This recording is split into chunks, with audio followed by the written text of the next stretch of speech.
Hello दोस्तों, मेरा नाम है परमजीत और आप देख रहे हैं परमजीत क्लासेस यूट्यूब चैनल। इस पे बहुत बहुत स्वागत है आपका। और इसमें हम डिस्कस करेंगे क्लास 9th का फिजिक्स लेसन 1। और इसी चैनल पे आपको 9th 10th 11th 12th का फिजिक्स का पढ़ाया जाएगा। अगर आपको अच्छा लगे तो लाइक शेयर कमेंट करके ज़रूर बताइएगा। और चैनल को पे नए हैं तो सब्सक्राइब कर लीजिए और बेल आइकन का बटन दबा लीजिए ताकि ऐसे ही वीडियो आपको मिलते रहे। तो चलिए दोस्तों, ज़्यादा समय न लेते हुए हम लेक्चर को स्टार्ट करते हैं। पहला चैप्टर है दोस्तों विज्ञान और मापन।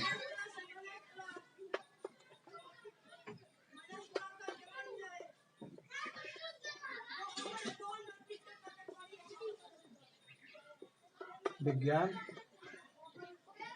और मापन, जिसमें सबसे पहले हम डिस्कस कर लेते हैं विज्ञान। विज्ञान किसे कहते हैं? तो विज्ञान के लिए विज्ञान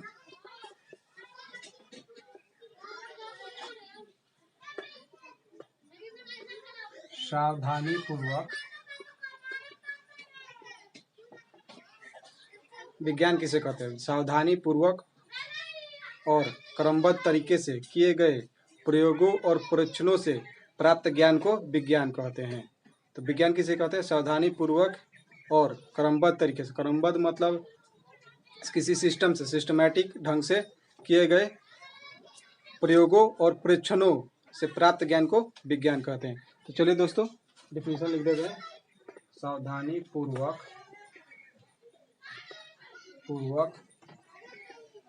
और क्रमबद्ध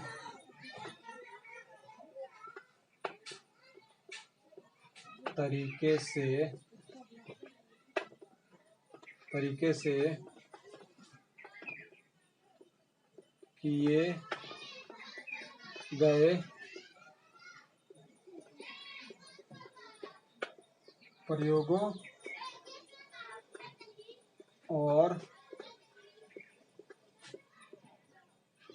परीक्षणों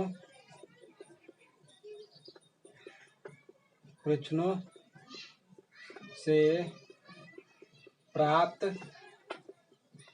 ज्ञान को विज्ञान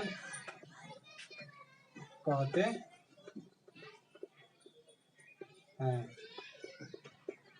सावधानी पूर्वक और क्रमबद्ध तरीके से किए गए प्राप्त ज्ञान को विज्ञान, प्रयोगों और परीक्षणों से प्राप्त ज्ञान को विज्ञान कहते हैं। सावधानी मतलब कोई भी काम सावधानी पूर्वक किया जाता है, जो सावधानी से, और क्रमबद्ध तरीके से मतलब कि क्रमबद्ध मतलब सिस्टमैटिक ढंग से किसी भी चीज़ का प्रोसेस होता है, प्रक्रिया, तो उसे सिस्टमैटिक ढंग से बोलते हैं। तो चलिए दोस्तों, ये हो गया विज्ञान का डिफिनीशन। विज्ञान का डिफिनीशन के बाद हम अब आते हैं विज्ञान आखिर होते कितने प्रकार के हैं।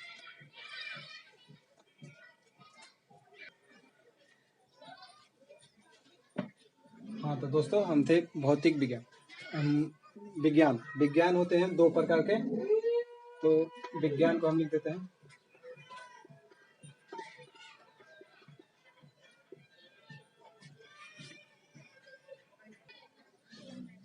तो दोस्तों, विज्ञान होते हैं दो प्रकार के। विज्ञान पहला हो गया भौतिक विज्ञान।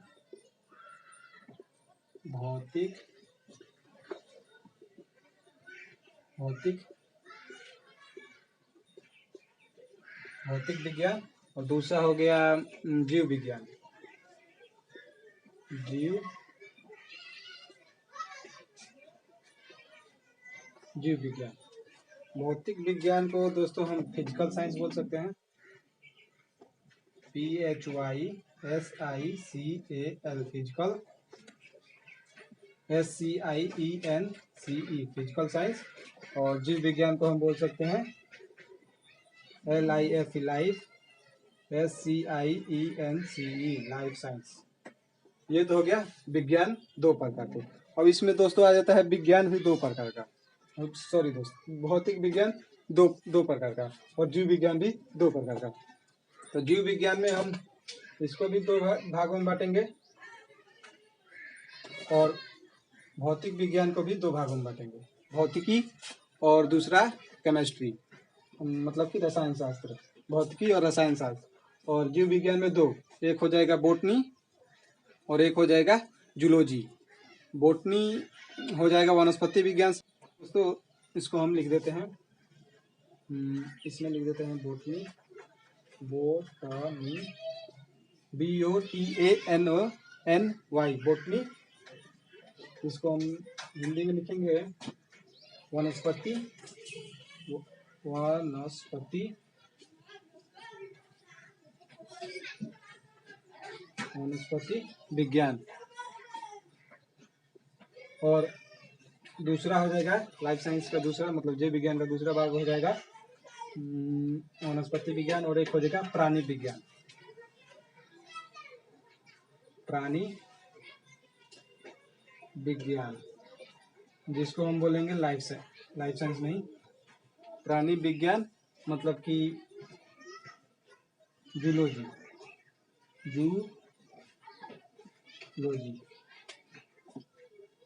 जूलॉजी हो गया दोस्तों। अब इसका हम भाग बता रहे हैं भौतिक विज्ञान का। एक हो जाएगा रसायन शास्त्र, रसायन शास्त्र। और एक हो जाएगा रसायन शास्त्र, और एक हो जाएगा भौतिकी। जो इंग्लिश मीडियम से होंगे वो लिखेंगे PHYSICS फिजिक्स, और रसायन शास्त्र को केमिस्ट्री। इतना हो गया दोस्तों। जैसा कि दोस्तों हम बता रहे थे, जिसमें पहले हम पढ़े विज्ञान, और अब हम मापन के बारे में पढ़ेंगे। तो मापन क्या होता है? मापन किसी चीज़ का भी माप तोल होता है, वही मापन होता है। विज्ञान मापन पर आधारित है, और मापन से ही आया है मात्रक। मात्रक जो होता है, किसी भी राशि की माप के लिए कुछ मानक मापों की आवश्यकता होती है। किसी भी राशि की माप के लिए, किसी भी राशि के माप के लिए, किसी भी राशि की माप के लिए कुछ मानक मापों की आवश्यकता होती है। इसी मानक को स्टैंडर्ड बोलते हैं। स्टैंडर्ड इंग्लिश में। मानक को उस राशि का मात्रक का मतलब इंग्लिश में होता है यूनिट, मात्रक कहते हैं। किसी भी राशि की माप के लिए कुछ मानक मापों की आवश्यकता होती है। इसी मानक को मतलब स्टैंडर्ड को उस राशि का मात्रक कहते हैं। तो ये तो हो गया भौतिक राशियां। दोस्तों अब हम बात कर रहे थे भौतिक राशियां। पहले हम विज्ञान और मापन के बारे में बता चुके हैं। अब हम बात कर रहे हैं भौतिक राशियां, और इंग्लिश में होता है फिजिकल क्वांटिटीज।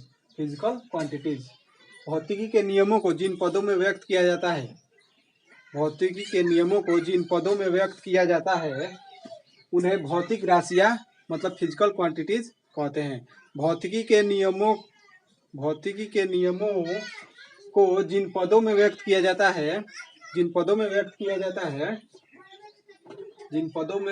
जाता है, उन्हें भौतिक राशियां मतलब फिजिकल क्वांटिटीज कहते हैं।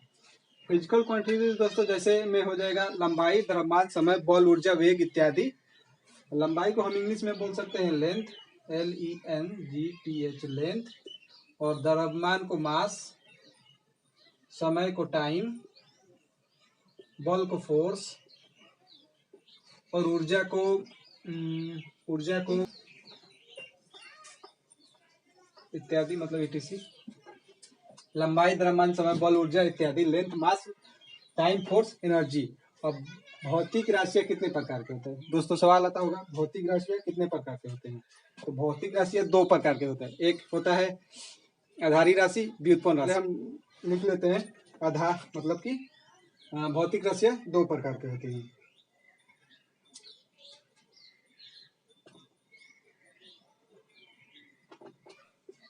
भौतिक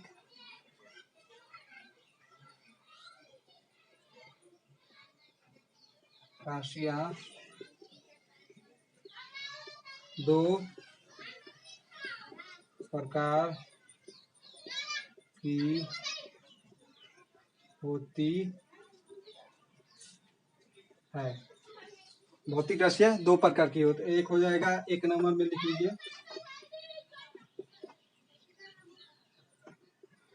आधारी आधारी आधारी राशियां, और दो नंबर में हो जाएगा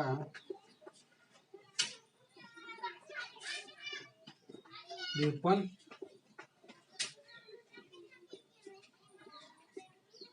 राशियां। आधारी राशियां को हम बोल सकते हैं इंग्लिश में बेस या basic quantities, QUANTITIES, basic quantities. और व्युत्पन्न राशि को बोल सकते हैं डिराइव क्वांटिटीज, QUANTIT क्वांटिटीज। अब बात करते हैं आधारी राशियां। एग्जाम्पल, भौतिक राशियां दो प्रकार के हमने बताया। एक हो जाता है भौतिक राशियां में आधारी राशियां, और एक हो जाता है व्युत्पन्न राशियां। आधारी राशियां, व्युत्पन्न राशियां, इसको हम बोल सकते, बताया था मैंने, जो इंग्लिश के बच्चे होंगे, बेस या फिर बेसिक क्वांटिटीज, QUANTITIES क्वांटिटीज, और व्युत्पन्न राशि को derive quantities, TITIES, derive quantities. अब हम बात कर लेते हैं मतलब भौतिक राशियां, आधारी राशियां और व्युत्पन्न राशियां, बेस और बेसिक क्वांटिटीज, व्युत्पन्न राशियां डिराइव और डिराइव क्वांटिटीज। अब हम बात कर लेते हैं आधारी राशियां की डिफरेंस। वे राशियां जो स्वतंत्र मानी जाती है, वे राशियां जो स्वतंत्र मानी जाती है। जो बच्चे लिख रहे होंगे वो लिख लेंगे, वे राशियां जो स्वतंत्र मानी जाती है। वे राशियां जो स्वतंत्र माने, स्वतंत्र मतलब इंडिपेंडेंट हो जाएगा जो लिखना चाहेंगे, और राशियां मतलब आप जानते हैं क्वांटिटीज हो जाएगा। सॉरी, इंडिपेंडेंट,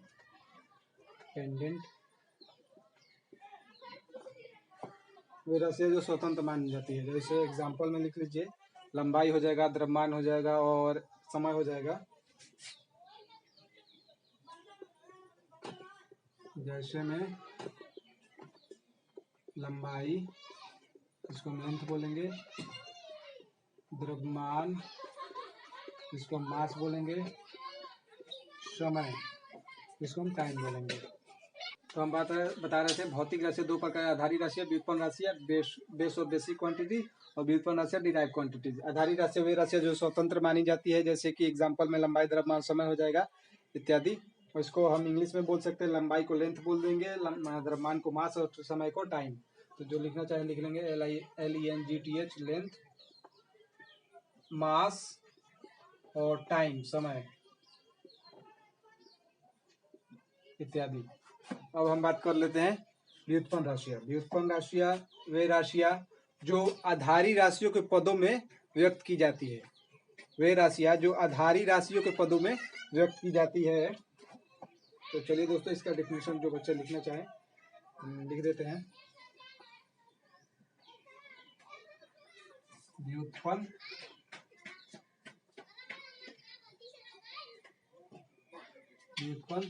राशियां, व्युत्पन्न राशियां लिख देते हैं।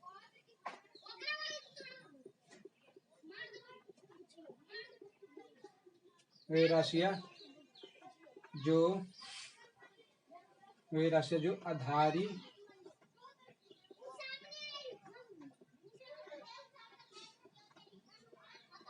राशियों के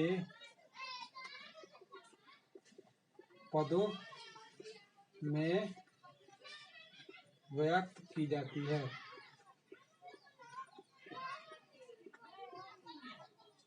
व्यक्त की जाती है वे राशियां जो धारी राशियों के पदों में व्यक्त की जाती है। जैसे इसमें हो जाएगा ऊर्जा, हो जाएगा, एग्जाम्पल के लिए आप लिख सकते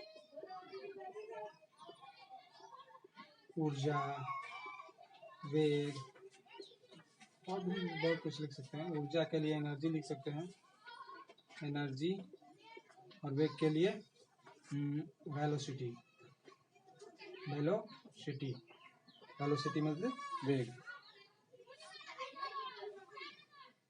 अब आगे हम डिस्कस करेंगे मात्रकों की पद्धतियों के बारे में कल। अगर वीडियो अच्छा लगे तो लाइक शेयर कमेंट करके जरूर बताइएगा। और कोई भी डाउट रहे तो क्वेश्चन जरूर आस्क कर लीजिएगा कमेंट बॉक्स में। हाँ, चैनल पर नए हैं तो चैनल को सब्सक्राइब कर ले, बेल आइकन का बटन दबा ले, ताकि ऐसे ही वीडियो आपको मिलते रहे। जय हिंद, जय भारत।